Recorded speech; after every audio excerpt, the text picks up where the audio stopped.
What is up, guys? Dzeeff here, and it's true, I lied, but on accident, I swear. So in the two extravaganza events that I played in, I played Madolches, and I love Madolches. They were super fun, but I don't think they're great this format. And I know in the last deck profile that I did, I mentioned I was done with Altergeists, and admittedly, most of you didn't believe that. I probably didn't believe that either, but we're back, we're playing Altergeists, and so this past weekend was the remote duel YCS, which was really exciting. A lot of my friends topped. I unfortunately was not able to play in the actual main event because I had family obligations on Saturday, but I did play in a giant card event on Sunday and I won. I actually got first place. I only dropped one game the entire event, so it was super fun. I had a great time playing Altergeist. I guess they were giving me the good hands for picking up the deck again, but yeah, so in today's video, we're going to show you my Altergeist deck profile from getting first place in the giant card event, and I'll make sure to mention it in a video when I actually get the Arcana Triumph Joker that was the giant card. Oh, and also to address the elephant in the room,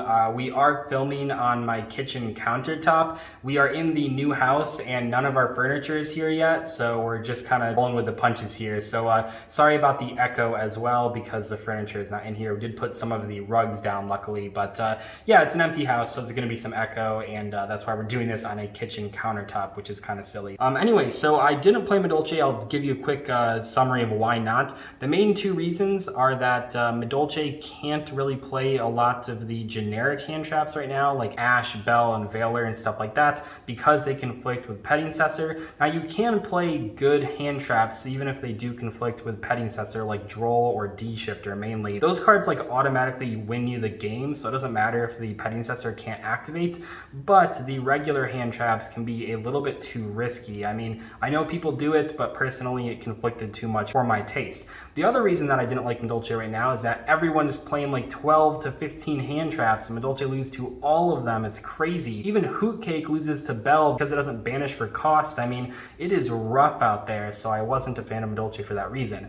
Anyway, let's take a look at the Altergeist deck that I played here, and I'll kind of talk about my card choices as we go along. So we have 3 copies of Marionetter, 3 copies of Faker. This is my first time playing Faker at 3 in a real event after it's been limited and now back to unlimited, so that's pretty cool. But that card's very nice, and it's really cool having 3 copies.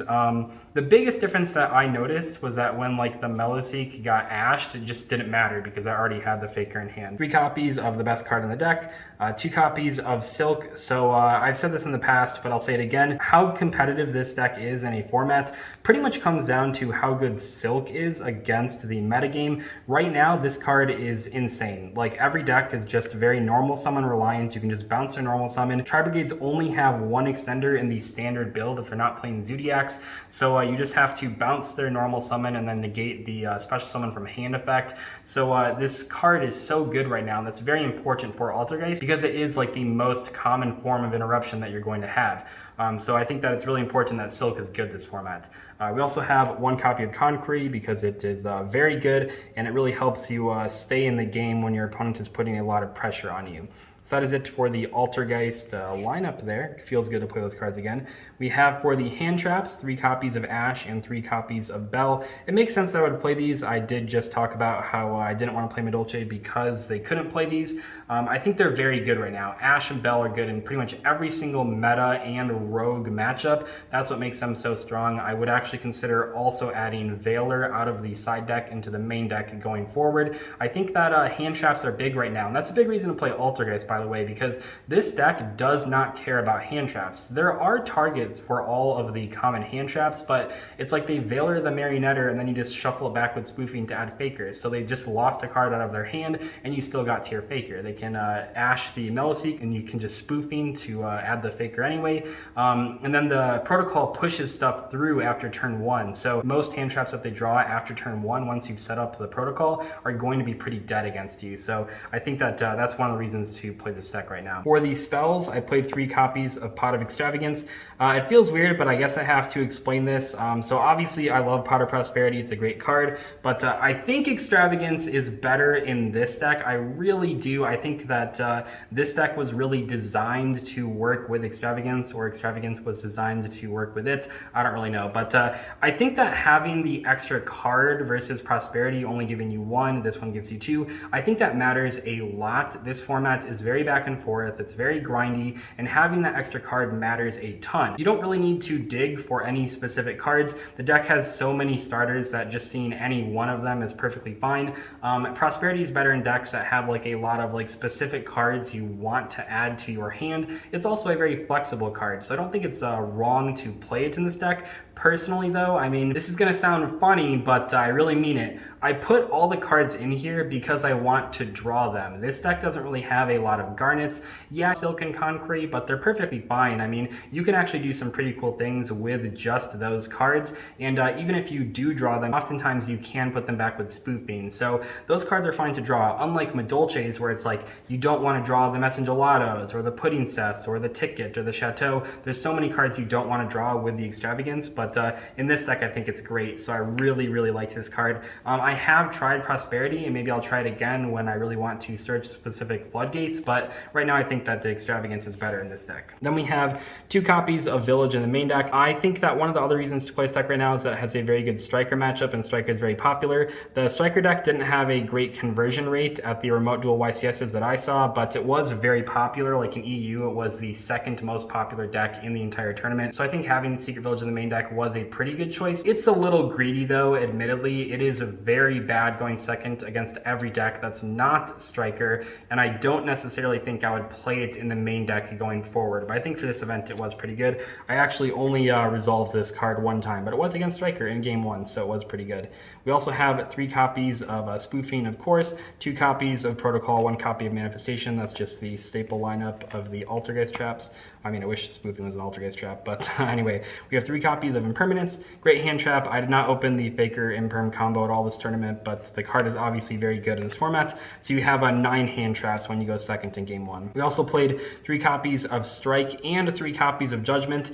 I feel like I'm so out of the loop with Altergeist because people are playing Prosperity now. They're cutting Judgment from the main deck. Maybe I'm just old school with this deck, but I really like Judgment. I think it's like one of my favorite cards in the deck. It's so versatile, and you really want those hands that have Solemns. I lost more die rolls than I won in the tournament, and I still didn't mind having the Judgments in the main deck. I think they are so powerful, and it's really great. I mean, even when your opponent goes first and sets up a board, a lot of the times they have to summon other Link monsters to OTK you, and then you can Judgment to sort of stop that OTK from happening, especially in combination with Concrete, which I think is very good. When you have these 6 Solemns in your deck and you go first, I mean, going first is so much easier. It just makes your game 1s a lot better when you win the die roll. The last 2 cards in the deck, we have Order, of course.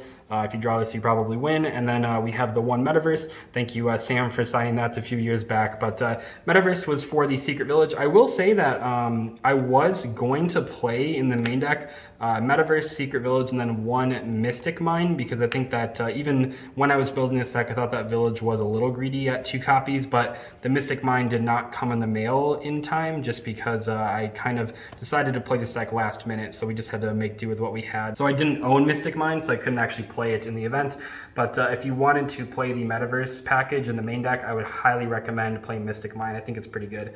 But that is it for the main deck, and then we have the extra deck. So we have 3 copies of Hextia, of course, the only one that matters, 2 copies of Prime Banshee, because I think that multi-faker is still limited for some reason, 3 copies of Link Kribo, and then I'm gonna say right here, the extra deck is completely like a mess. I did not have a lot of the newer cards that Altergeist play because I haven't really played Altergeist for like a year. I mean, really think about it. The last time I played Altergeist was before in-person events got canceled, so I am very behind on the extra deck here. Cards you should play: Relinquished Anima, the Magistus Link 1 monster is great. You should play the Selene Hellkey Firebrax Access Code Talker package. I don't have any of those cards, and they could not get ordered in time, as you can tell by the fact that I did not get the Mystic Mine in time. So this extra deck is kind of a mess after these cards. But honestly, like, these are the only cards that matter. 1 Almirage does matter, but we played 2 because I don't have the Magistus card. But Almirage is important. It's probably worse than that Spellcaster Link 1 because this card can't be used if you like special summon the monster, which does come up. But you do need to play this card because I don't know why I always talk about this, but if you open, this is very important, if you open Manifestation, and Silk. It's very important that you can go Silk and then summon some Link monster over the Silk and then set the manifestation so that on your opponent's turn you flip the manifestation, summon Silk, and then you can bounce the manifestation to send the Silk to the grave and bounce an opponent's card. The next turn you have the manifestation. That is very important. I know it might not seem like it comes up because it's like drawing a 1 of and then a 2 of, or 1 copy of a 2 of, but it does come up. I mean, this deck just loves to give you the Silk in your opening hand, and it's very important to have a Link 1 that can put the Silk in grave. I don't think Almirage is the best one though. I think the Spellcaster Link 1 is the best, but we use this because it's all we had. We also have a bunch of cards I never made. Lambda, who cares? Phoenix, who cares? Unicorn, okay, I guess. Borload, because I don't know what year it is. And then Avermax, this is probably the only one I would keep. I mean, the Nightmares are fine, but Avermax theoretically can out the Adagnister. I don't know how realistic that is because that deck is so good at OTKing, but you don't really have a lot of outs to it other than Avermax. I didn't play any Kaijus. The idea was that, like, I don't know, like if you go first, you can probably stop them from making the Link 6, and if you go second, you have like a lot of hand traps. So yeah, I'm probably taking some losses to that deck, especially in game 1, but I think it's like fine after game 1. But yeah, that's pretty much your only out to that card if they actually do manage to summon it. Same thing goes for Dragoon there. The extra deck is kind of a mess, like I mentioned. Don't copy the extra deck, but the rest of the deck is fine. For the side deck, we have 3 copies of Nibiru. This is supposed to stop the combo players from comboing off. Watch out though, you just gotta be careful. This card can't be used the same turn that you use the Multi-Faker effect because Multi-Faker does restrict you. So if you open like Impermanence, Faker, and Nibiru, you will have to make the decision between Nibiru or Faker Imperm. Usually the Faker Imperm is better, but that's up to you in that moment. We have 3 copies of Effect Filler as well. This card should probably be in the main deck. It was quite good for me, and I did miss it in game 1, so I like that card a lot.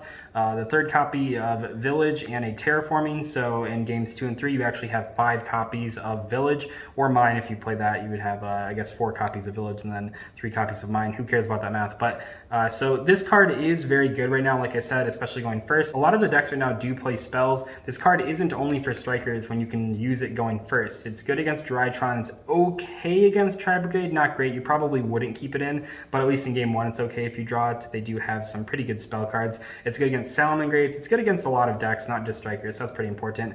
And then 1 Duster, because this card is legal for some reason. 3 Evenly Matched. It was okay. I'm probably just not as confident with this card because 2 of the times that I sided into it, my opponents made me go first and I drew the Evenlies. One of those matches was my only loss in the tournament, but the other one I did manage to win still. But Evenly is kind of awkward for that reason. I think it might be cuttable for maybe like another hand trap, which isn't bad if your opponent makes you go first because it's still like an interruption. 3 copies of a Pointer of the Red Lotus. The 3rd Super never came in the mail. I ordered that at the same time as the Mystic Mine. This card, I never drew it, but I think it is very good. A lot of people are playing this in their Adagnister deck. You're playing it for a very different reason. You're trying to hit those Dusters, you're trying to hit those Evenlies if they're playing them, you're trying to hit the Lightning Storms, and if they don't have any of those cards, you're trying to hit their best card in their hand, like their main starter. I should mention real quick here, there's no anti-spell in this deck. I don't know why people are playing anti-spell in Altergeist. It makes no sense to me. Secret Village is so much better. You can always keep the Altergeist on board. It's not very difficult. Not to mention that anti-spell loses to Twin and Cosmic, 2 of the most popular side decked back row removal cards. So I don't know why people are cutting the Secret Village and just playing anti-spell. I have no idea, but definitely play Secret Village. And that's pretty much the deck. I guess the only other 2 cards I talk about, no Torrential in the main deck. It's good, but I don't think it's super great in this deck for this particular format. A lot of the decks are not actually putting that many monsters on the board. You want to stop them before that happens, not afterwards. So I don't like Torrential in this deck right now, but I'll probably try to test it out more in the future. And then in the side deck, I know a card that's very popular right now is Inspector Border. I'm not a fan. I have played it in the past. It's an awkward card though, because while you have it on the board, I know it might seem easy to just win the game, but your opponent is setting monsters, which means that you have to summon other monsters to actually do any damage. And then when your opponent breaks the border, which they probably will, now you haven't actually like set up your board at all. You haven't like summoned a lot of monsters, and you might be in a pretty awkward spot. So I don't like border right now. I know it's pretty good, actually very good against some of the top decks, but it's also quite fragile, and if they do manage to get over it, oftentimes they win those games. So it's kind of like a high risk, high reward card. It's also pretty bad in multiples, but I've played it in the past and it is pretty good right now, so you're not wrong for playing it. I'm personally just not a fan of it. Anyway, that is my deck profile, and I hope you guys enjoyed it. Thank you guys so much for watching. I'll see you later. Bye.